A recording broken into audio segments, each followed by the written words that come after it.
Welcome to RG Small Engine. We're going to be fixing an echo blower ignition coil today. The customer came in, complained that the blower would not start. So we first started with a spark test and determined that the ignition coil is not producing any spark with our inline spark tester. So what we're going to do from this point forward, as long as you have confirmed it has no spark, the start-stop switch is not the issue, and if it's a leaf vac type blower, there is a safety switch in here as well. As long as this is closed, that switch should allow spark. There can be another video where we test switches to determine if they're good or bad with continuity. But we know for sure that this is the ignition coil on this particular model, the ES250. So what we're going to do is take this apart and replace the ignition coil. Okay, so what we're going to do first is we're going to make sure the spark plug is out, so it's not in the way of this. We need to remove all of these bolts, which are a Torx T25 bit. We're going to take this plastic cover off, as well as this side here. So we're going to take this off first.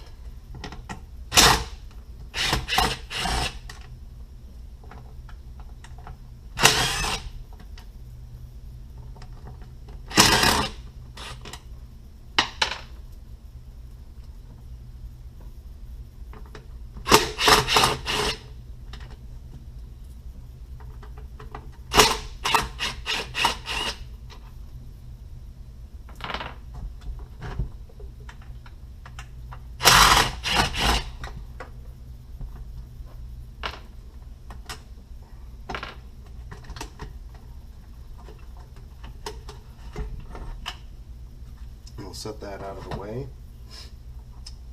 I'm just going to remove the throttle linkage here, which just hooks into the throttle trigger assembly, and then down here it just loops around this little ball which operates the throttle. I'm just going to move this out of the way so I don't end up dropping it or losing it. Then we'll move to the other side. Okay, here on the other side, you want to unscrew your gate for your vacuum tube, and we're going to remove this switch because there's wiring here for this switch. Just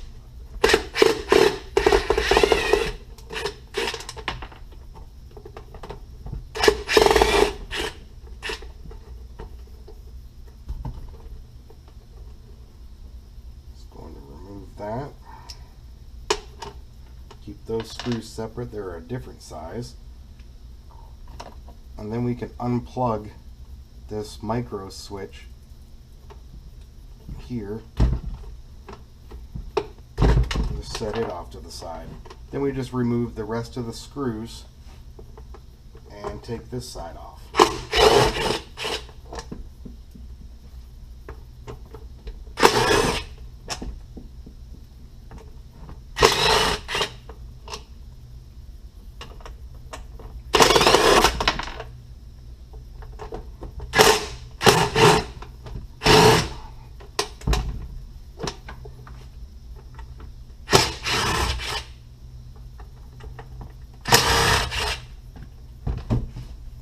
Alright. Okay, now that we've got all the screws out, we can remove this plastic cover here, and this wiring will go through if you pull them through one at a time. If I can get that to happen. Like that. And we'll just remove this out of the way. Now we've got our impeller here, which takes a massive Allen wrench here. Let's see if we can get this off. And this will expose the 3 or 4 engine bolts behind this impeller that we need to also remove to be able to access this ignition coil.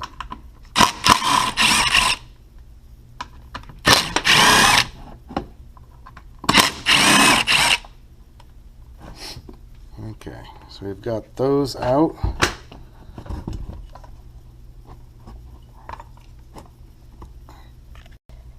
Now that those are out, we're just going to rock this engine backwards if we can.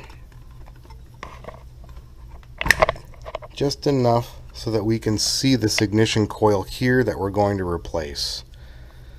So we can slide the ignition coil wire up out of the way here. Alright.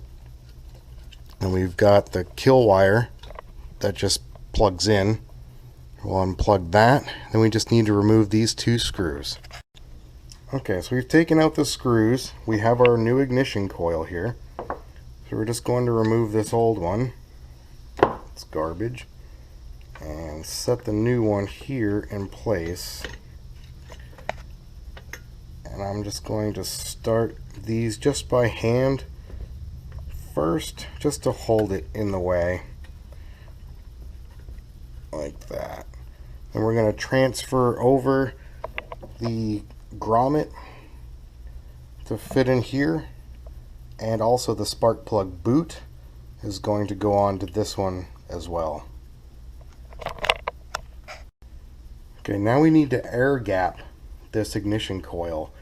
The distance between the flywheel magnet and the actual ignition coil pickups needs to be gapped. I like to use the thickness of a business card.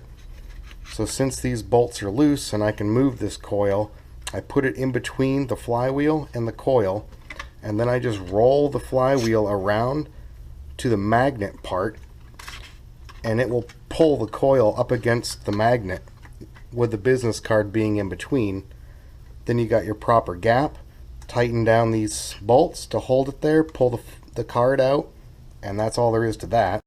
Okay, now that we have the ignition coil air gapped properly, make sure that the flywheel spins and does not make any contact with this ignition coil. I've now transferred this grommet from the old ignition coil wire and the spark plug boot to this one. We're going to plug in our ground wire for our kill switch onto the ignition coil. It has the grommet that also slides in here. And then we're going to set the engine back into the plastic housing here. The bottom goes in first, and it will rock forward into position.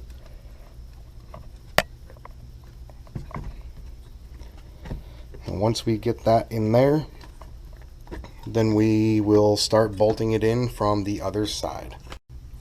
Okay, we got the engine pushed back in, and I've put in 3 of the 4 bolts.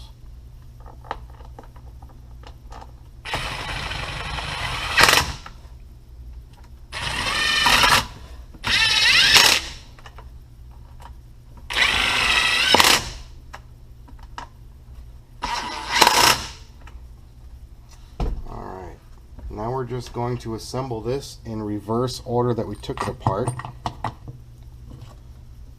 So this impeller will go back on. There's 3 points on this nut that holds the flywheel on. And there's also 3 recesses in here.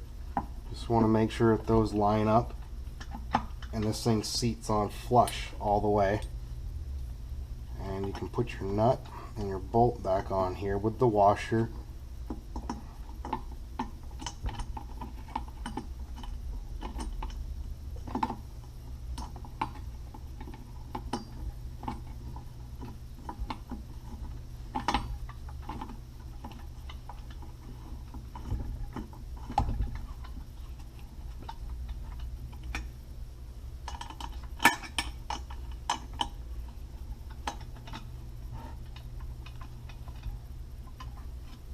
Like that. Okay, next we're going to feed this plastic part the wires for this kill switch over here on the tube cover. Again, feed the wires in one at a time and they'll fit. Position this right back where it was and put in all of the screws, and then we'll move on to that micro switch. Now we've got our micro switch. which we're going to hook back up to these wires.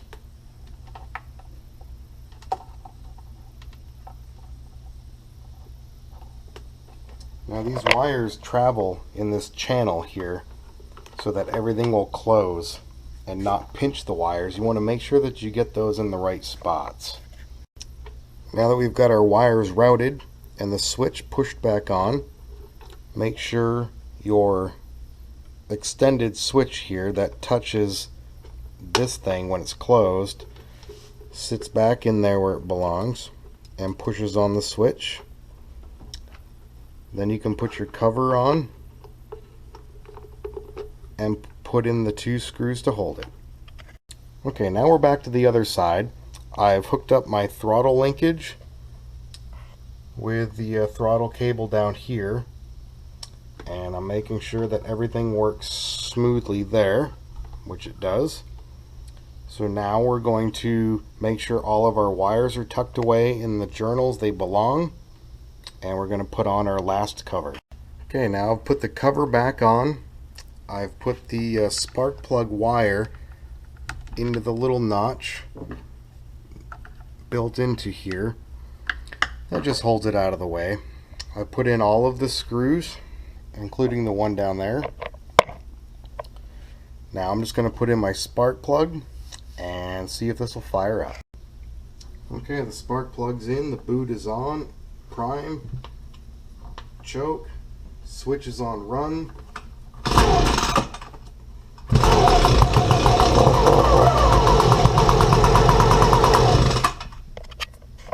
And there you have it. That's how you replace the ignition coil on an Echo blower. If you like this video, subscribe, click the like button, comment anything that you'd like to have me work on. I can do it step by step, show you exactly how to do it. Thanks.